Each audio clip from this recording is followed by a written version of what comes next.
Hola, soy JP Martínez de el podcast de Romanos 1:16. Muchas gracias por estar conectado una vez más con nosotros en el programa consentido de todos los latinoamericanos que aman la infalible, suficiente e inerrante palabra de Dios. Únete el día de hoy como patrocinador y accede a contenido exclusivo en www.patreon.com/JPauloMartínez. Disfruta del siguiente episodio que hemos preparado especialmente para ti.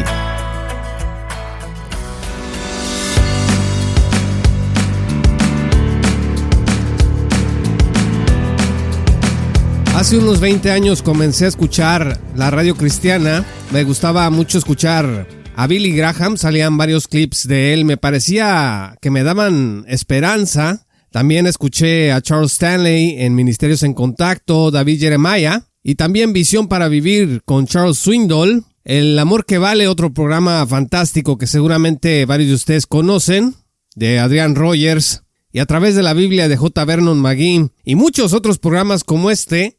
Me acompañaron en mis inicios dentro del mundo evangélico.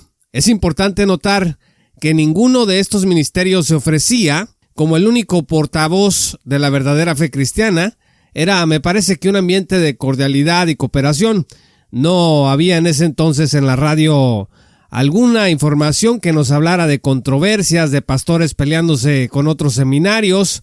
Ese tipo de información, al menos en Radio Hispana, no llegaba hasta nosotros. Pero entonces Internet tuvo un auge y los podcasts vinieron para quedarse. Supe de la existencia de R.C. Sproul. Entonces también descubrí el calvinismo. Me enteré de la existencia de John MacArthur y posteriormente de Paul Washer. El clásico Mensaje de la Juventud fue lo primero que escuché de él. A través de Paul Washer me refiero, llegué al ministerio de I'll Be Honest. Y una estela de predicadores realmente apelantes comenzaron a aparecer ante mis ojos. A diferencia de lo que yo había escuchado antes, este nuevo mundo estaba lleno de vigor, de pasión por la santidad y la sana doctrina. Y no nada más exponía el mensaje, sino que se refutaba a otros. Yo miraba una especie como de ira santa. Se ofrecía una dramática exposición del infierno y de la condenación. Creo que emocionalmente yo fui atrapado por este movimiento. Esta confrontación me sedujo y me involucré en ella convirtiéndome en uno de sus soldados. Yo había estudiado Derecho, así que el espíritu combativo que tenían varios de estos hombres como que hizo clic con mi personalidad. Con el paso de los años, la sana doctrina, que es un concepto bíblico porque está en las Escrituras, un concepto rico e importante, comenzó a convertirse en un constructo filosófico, político, religioso, como si fuera una especie de partido político que se llamara sana doctrina, con sus colores, sus banderas, su ideología, sus adversarios, y se tornó en un movimiento viral grande en un sector de habla hispana. Y para poder participar de este nuevo movimiento, tenías que cumplir ciertos requisitos. 2, para empezar. Primero, debías abrazar las llamadas doctrinas de la gracia o 5 puntos del calvinismo. Sirvió mucho la Biblia de estudio de John MacArthur en español. Yo recuerdo en una iglesia en donde estaba cuando vivía en la ciudad de Ensenada, todos compramos nuestra Biblia MacArthur para estudiar. Había que abrazar las doctrinas de la gracia o 5 puntos del calvinismo. Y en segundo lugar, había que escanear a los líderes del movimiento y esperar a ver qué nos autorizaban a consumir y qué descalificaban como error o falso evangelio. Ellos eran la voz de Dios y nosotros nos limitábamos a ver qué es lo que ellos aprobaban o qué es lo que ellos rechazaban. De esta manera, el mismo liderazgo del movimiento se autocalificó. Sí, porque ¿quién les dijo a ellos que eran la sana doctrina? Ellos se autocalificaron y ellos nos autorizaron para calificarlos a ellos como tales, y me refiero a gente como John MacArthur, R.C. Sproul, Paul Washer, Steve Lawson, Albert Mohler, aunque a Mohler luego como que lo sacaron de ese círculo cuando llegó esta discusión sobre la justicia social. Así que en este movimiento de sana doctrina ellos hablaban y nosotros escuchábamos. Incluso los escuchábamos antes que escucháramos a nuestros propios pastores locales. Si ellos decían que alguien no era sana doctrina, no solo teníamos el deber de alejarnos, sino que teníamos que atacar con sana doctrina sus errores. Paulatinamente, el movimiento de sana doctrina fue aplastando a mucha gente que era famosa dentro del mundo evangélico. En habla hispana se descalificó rápidamente a gente como Dante Gebel, Marcos Witt, Cash Luna. Yo sé que me dijo un hermano recientemente que la descalificación de estos hombres empezó en el mundo pentecostal. Cuando el neopentecostalismo empezó a aparecer, muchos pentecostales levantaron la voz valientemente y dijeron: hay cosas que no están bien con este tipo de predicadores. Sin embargo, como yo hacía la anotación reconociendo esto, creo que el odio y la descalificación absoluta que se dio en el movimiento de la sana doctrina no ocurrió dentro del pentecostalismo, porque hay muchos pentecostales el día de hoy que siguen apreciando las enseñanzas y los ministerios de muchos de estos hombres, pero en el mundo de sana doctrina está prohibidísimo, inclusive que se lleguen a mencionar, si no es para burlarte de ellos, ¿no? Se volvió un deporte cazarlos y verificar qué decían para arruinar sus reputaciones y proteger al rebaño, pues decían, de los lobos. Hay que destacar que el movimiento nos vendió ideas que a la postre nos mantuvieron en lo que yo denomino el infantilismo espiritual, bebiendo leche sin madurar, como si nos hubieran puesto una venda en los ojos para que no viéramos más allá de lo que estos líderes decían. Por ejemplo, esa idea de que Latinoamérica debía de ser reevangelizada fue una idea dentro del movimiento de sana doctrina, y se nos dijo también que la teología autóctona latinoamericana era dañina porque era comunista. Así que nosotros, como latinoamericanos, pues teníamos que limitarnos a ver en el extranjero que venían nuestros redentores a darnos la sana doctrina, venían a salvarnos de nuestra ignorancia, y al ofrecernos este producto que nos daba cierta sensación de seguridad espiritual y psicológica, pues muchos nos convertimos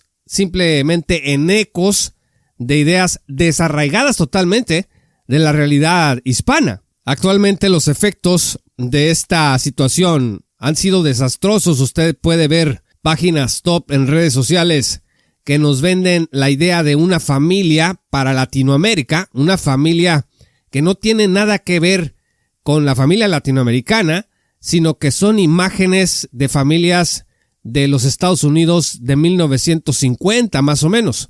Entonces, esta idea de masculinidad bíblica, por ejemplo, también de feminidad bíblica que le dicen, en realidad no está tanto arraigado en las escrituras, sino en modelos anglosajones de lo que debe de ser un hombre y debe de ser una mujer, y modelos anglosajones del fundamentalismo de hace 50 años. En las propias redes de los Estados Unidos se ha estado discutiendo esto con obras muy importantes, como la de Chris Dumes, que les recomiendo que la consigan. Jesús y John Wayne se llama, que por supuesto para el movimiento de sana doctrina son obras satánicas, que no tenemos ni que acercarnos a ellas ni a 10 metros, pero si usted quiere aprender a pensar un poco mejor, pues hay que ver la información de todos los lados de la historia. Ahora, la paradoja es esta.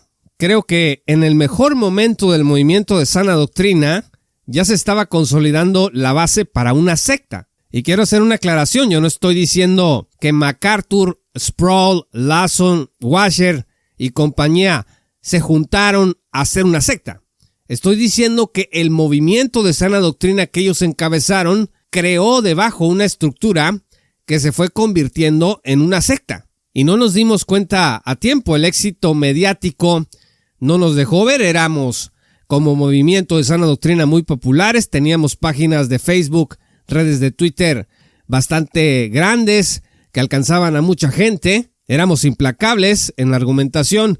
Fueron más tarde los problemas de orden moral los que comenzaron la caída de este movimiento, y una reacción muy agresiva de parte del movimiento ante las críticas fue la que reveló el gran sectarismo en el que estábamos metidos, y eso estorbó por completo la recuperación del movimiento. Aquellos que trataban de ser voces racionales y decir, creo que algo tenemos que cambiarlo aquí en este movimiento de sana doctrina, eran silenciados, nos les echábamos encima, para que no estuvieran hablando mal de los líderes del movimiento. Ahora, yo considero que con la muerte de R.C. Sproul, el movimiento se debilitó de forma muy importante. Creo que este fue el inicio de la caída, porque a diferencia de otros líderes que solían ser muy melodramáticos, intransigentes en su tono, a veces más viscerales que doctrinales, Sproul era un hombre culto, era prudente, un genio de la comunicación. Su cara era como la de un abuelo bonachón que está dispuesto a recibirte, a abrazarte, a enseñarte en su regazo las verdades de forma sencilla y fácil de memorizar. Creo que la amistad entre R.C. Sproul y John MacArthur fue más provechosa para MacArthur, porque Sproul le daba un toque estético de estabilidad y objetividad a las constantes batallas en las que se metía el pastor de Grace, porque Sproul no tenía esa costumbre de estar atacando ministros, de estar atacando seminarios, y bueno, MacArthur sí la tenía, y Sproul creo que le daba esta nota de seriedad. En la parte raza del movimiento de sana doctrina, pues estábamos todos nosotros, los podcasters, los youtubers, creadores de páginas, que reproducíamos todo lo que los líderes decían, y la influencia de Sproul se podía sentir cuando nosotros, por la gracia de Dios, mesurábamos un poquito nuestro discurso. Pero cuando Sproul se murió, además de llorar, varios de nosotros tomamos la decisión de agarrarnos del líder más fuerte en turno que quedaba, y en mi opinión ese fue John MacArthur. Pasaron 2 eventos que sembraron al mundo y que también abonaron para que el movimiento de sana doctrina concluyera con su sectarización. El primer evento fue la llegada de Donald Trump al poder, y la época de oro de la batalla cultural con el triunfo de Bolsonaro y otros populistas de derecha. Se decía que el movimiento de sana doctrina del fundamentalismo era antipolítico, que nada más estábamos esperando que llegara el rato para irnos de esta sociedad en decadencia, pero no, déjeme decirle que el movimiento de sana doctrina se subió y fuerte a la política, particularmente en Estados Unidos del republicanismo, y en el resto de América Latina, pues los adeptos nos subimos a las campañas de los candidatos de derecha. Y el segundo evento que ocurrió en el mundo fue la pandemia COVID-19 y la cuarentena. Esto trajo diferentes desafíos, como veremos enseguida. Desde entonces, la salud del movimiento de sana doctrina se empezó a deteriorar aceleradamente, porque los adeptos del movimiento pasamos de ocuparnos de la refutación de los errores doctrinales de los demás desde nuestro neocalvinismo a subirnos a las campañas políticas y comenzar a predicar que unos partidos eran de Dios y otros partidos eran del diablo. La polarización se elevó a niveles enfermizos, al grado de que uno de los líderes del movimiento, el pastor John MacArthur, declaró que solo los verdaderos cristianos votarían por Donald Trump. Pues imagínese. Estas ideas las exportamos a nuestros países de habla hispana durante las elecciones, y tenías a pastores, a líderes de opinión del movimiento de sana doctrina en Hispanoamérica, hablando a favor de ciertos candidatos de derecha en sus países, publicando, diciendo que los verdaderos cristianos votarían por ellos. Pequeños MacArthurs empezaron a pulular en Latinoamérica, y así se añadió el tercer requisito para formar parte del movimiento de sana doctrina, que era votar por el partido político aprobado por el liderazgo del movimiento. Nuestra teoría política de sana doctrina, como casi todo lo demás, no resultaba de nuestra propia reflexión crítica de la realidad, sino de lo que se nos decía que debíamos creer para ser sanos. Los conceptos pro vida, pro familia, pro armas y libertad, pues fueron eslóganes que hicieron más fácil la instrumentalización de la iglesia en manos de los políticos en turno. Si es pro vida, hay que votar por él. Simplemente ahí se acabó nuestro razonamiento político. No, es que este candidato habla de asistencia social, ese es comunista, es socialista, hay que rechazarlo. A ver, este político está a favor de las armas, pues hay que votar por él, por la libertad. Varios dentro del movimiento de sana doctrina, por ejemplo, le hicieron una verdadera fiesta mediática a Rittenhouse, quien ejecutó a algunos participantes, manifestantes en Estados Unidos, y se convirtió en una especie de héroe. Reinó el miedo de que el neocomunismo, como le decíamos, y los colectivos gays nos arrebataran, decíamos, a nuestros hijos, y estuvimos dispuestos a marchar y atacar tan fuerte como pudimos a la ideología sexogenérica. Hubo un momento en donde se borró la línea entre la lucha por el evangelio y la lucha por el poder político y la narrativa imperante. En lo que a mí respecta, en este punto fue donde yo me bajé definitivamente de este movimiento de así llamada sana doctrina, pero ya metidos en esta crisis de identidad, porque yo pienso que eso fue el no saber quiénes éramos en Cristo, pues las decisiones de los líderes del movimiento de sana doctrina en medio de la pandemia constituyeron un clavo más al ataúd de la razón. Se comenzó a negar dentro del movimiento de sana doctrina y a ser parte, una característica identificadora del movimiento de sana doctrina, el decir que la pandemia pues era una farsa, negar que fuera real. Se abrieron litigios de parte de algunas iglesias del movimiento para poner el ejemplo de cómo debíamos enfrentar, decíamos, la tiranía del César, que quería destruir la fe cristiana para siempre. También abrazamos otras teorías de la conspiración alrededor de las vacunas, de un presunto plan para crear una nueva sociedad sin lugar para el cristianismo ortodoxo y bíblico de sana doctrina. Por si fuera poco, y en medio de la confusión y la propaganda, se empezaron a destapar varios escándalos de abusos y actos de corrupción y encubrimiento de varios ministros del movimiento de sana doctrina.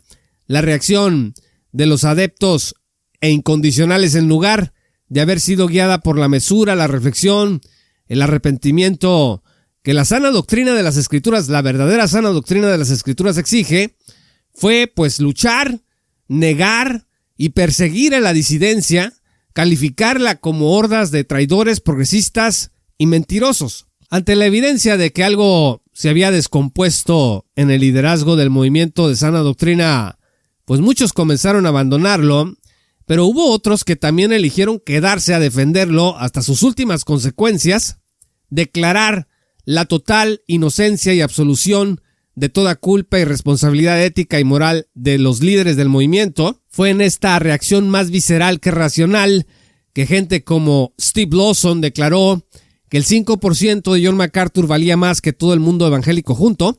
Se rompieron amistades, contactos, hubo toda clase de insultos y descalificaciones que emergieron en las ansias de detener. O sea, había que parar la crítica al movimiento que otrora parecía haber alcanzado el nivel de la respuesta de Dios a todos los problemas de la iglesia en el mundo. Oye, pues era el movimiento que iba a reevangelizar Latinoamérica, que iba a traer el verdadero conocimiento a nuestras tierras, y resulta que este movimiento había dado evidencias de estar podrido desde dentro, así que había que defenderlo como diera lugar. La defensa del movimiento alcanzó extremos infortunados. Algunos comenzaron a ver entre los adeptos del movimiento una adhesión incondicional a sus líderes, semejante a la que desarrolló el culto de la luz del mundo alrededor de su líder. Pues, estimados amigos, fue así como un movimiento legítimo que buscaba honrar la palabra de Dios en todas las áreas de la existencia degeneró en un sectarismo que inclusive gente no cristiana y no relacionada con las iglesias comenzó a ver y a criticar. Yo todavía espero que se escriba alguna obra, no de un teólogo, sino algún psicólogo, algún especialista en salud mental, que pueda ver cómo este movimiento realmente se convirtió en un grupo de radicales e incondicionales. Sería muy interesante ver una obra así. ¿Qué es lo que sigue? Creo que esto es parte del juicio purificador de Dios dentro de su iglesia. Primera de Pedro 4:17 dice que el juicio debe de empezar por la casa del Señor. Algo bueno va a salir de este empañamiento de la gracia de Dios, que se debe al declive espiritual e idolátrico de muchos. Los cristianos que estén dispuestos a aprender y arrepentirse van a hallar una oportunidad para salir más fortalecidos en la gracia y la santidad de la verdad, con una mente más clara, menos propensa a volver a caer en sectarismos y discusiones inútiles. Pero aquellos que se resistan a cambiar, pues van a seguir enraizados en el temor, en el miedo, porque seguirán creyendo que la intransigencia es fe y que si ceden, están traicionando esa fe, contrariando a sus líderes que les enseñaron a ser así. En una mente radicalizada, las cosas o son blancas o son negras.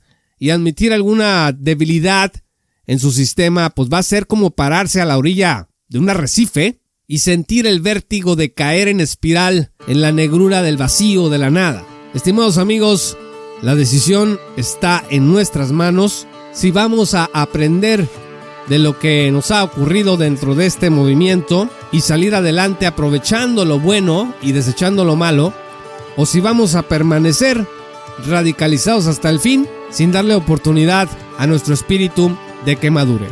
Muchas gracias, estimados amigos y patrocinadores, por escuchar este programa. Yo soy JP Martínez de el podcast de Romanos 1.16. Si aún no eres patrocinador, te invito a que te unas en www.patreon.com/JPauloMartínez. Accede a contenido exclusivo y apoya la sana divulgación bíblica y teológica en el mundo de habla hispana. Muchas gracias y que el Señor los bendiga hasta que volvamos a encontrarnos.